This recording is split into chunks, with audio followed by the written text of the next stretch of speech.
Dengan membawa darah ini, dia dapat pergi ke balik tirai dan bertemu dengan Tuhan. Dan dengan darah tersebut, dia akan mencelupkan jarinya dan memercikkannya ke tutup pendamaian. Setelah dosa imam besar diselesaikan, barulah dia dapat melanjutkan dengan membuat kurban penghapusan dosa bagi umat. Jadi, dia mengambil 2 domba. Domba pertama dia kurbankan dan membawa darahnya ke belakang tirai, dan di sana dia memercikkan darah tersebut pada tutup pendamaian sebagai cara menenangkan murka Allah atas banyaknya dosa yang telah dilakukan oleh orang-orang Israel. Kemudian domba kedua, dia mengambil domba itu dan meletakkan tangannya di atas kepala domba tersebut, dan ketika dia melakukannya, ada semacam proses, semacam tindakan spiritual, di mana dari orang-orang Israel dosa-dosa itu dipindahkan ke domba tersebut. Dia kemudian memanggil orang yang ditunjuk, dan orang yang ditunjuk itu membawa domba itu ke padang belantara dan melepaskannya di sana. Ketika domba itu berlari pergi, ia membawa dosa-dosa itu. Ia membawa pergi dosa-dosa itu ke tempat yang jauh dari orang-orang.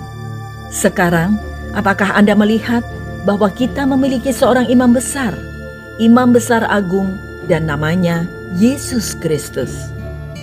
Ibrani 7 ayat 27, yang tidak seperti imam-imam besar lain, yang setiap hari harus mempersembahkan kurban untuk dosanya sendiri, dan sesudah itu barulah untuk dosa umatnya. Sebab hal itu telah dilakukannya 1 kali untuk selama-lamanya, ketika ia mempersembahkan dirinya sendiri sebagai kurban. Yesus Kristus tidak harus membawa persembahan untuk menyucikan dosa-dosanya sendiri, karena Tuhan Yesus Kristus sama sekali tidak berdosa. Dia benar dan dia tidak melakukan kesalahan. Jadi dia bisa berdiri di hadapan Allah dengan berani dan berkata, "Saya tidak berdosa, saya mempersembahkan kurban." Imam besar yang agung ini tidak harus terus masuk ke dalam bait suci setahun sekali untuk mempersembahkan kurban bagi orang-orang.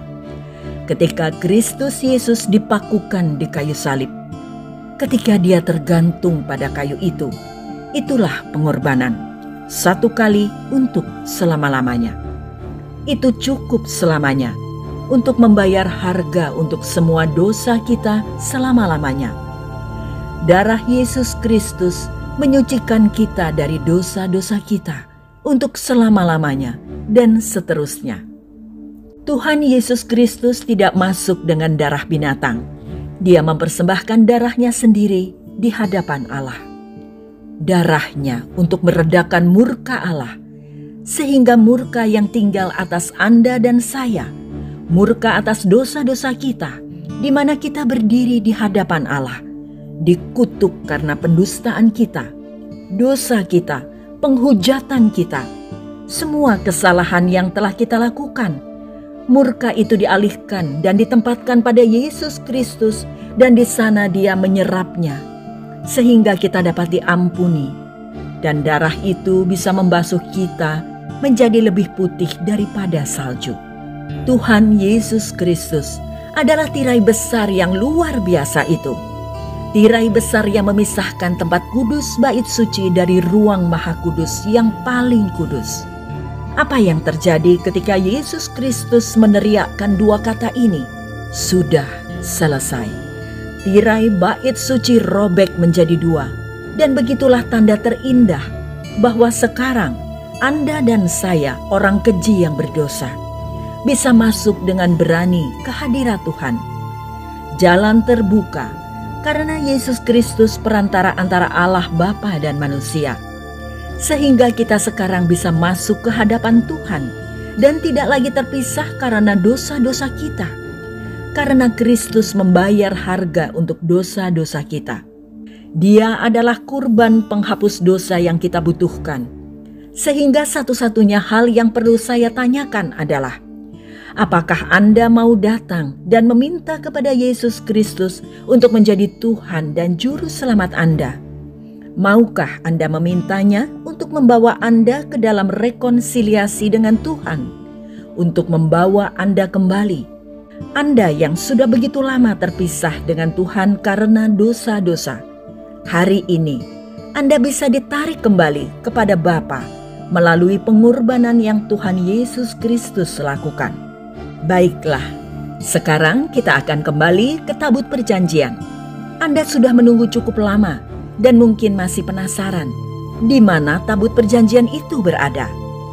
Menurut pendapat saya pribadi, dan saya merasa ini sangat menarik, setelah disebutkan di 2 Tawarik 35, kita tidak pernah lagi mendengar tentang keberadaan tabut perjanjian di semua kitab suci, dan apa yang kita ketahui dari sejarah dunia adalah bahwa pada tahun 587 sebelum Masehi, bangsa Babilonia mengepung kota Yerusalem. Mereka mengambil alih. Mereka menghancurkan kuil dan membakar seluruh kota. Jadi satu teori adalah mungkin tabut telah dihancurkan. Dan beberapa orang yakin bahwa Nabi Yeremia telah diperingatkan oleh Tuhan bahwa hal tersebut akan terjadi. Jadi dia mengambil tabut perjanjian dan menyembunyikannya di sebuah tempat rahasia. Yeremia 3 ayat 16 tampaknya menyiratkan tabut itu tidak akan pernah ditemukan lagi. Apabila pada masa itu kamu bertambah banyak dan beranak cucu di negeri ini, demikianlah firman Tuhan, maka orang tidak lagi akan berbicara tentang tabut perjanjian Tuhan.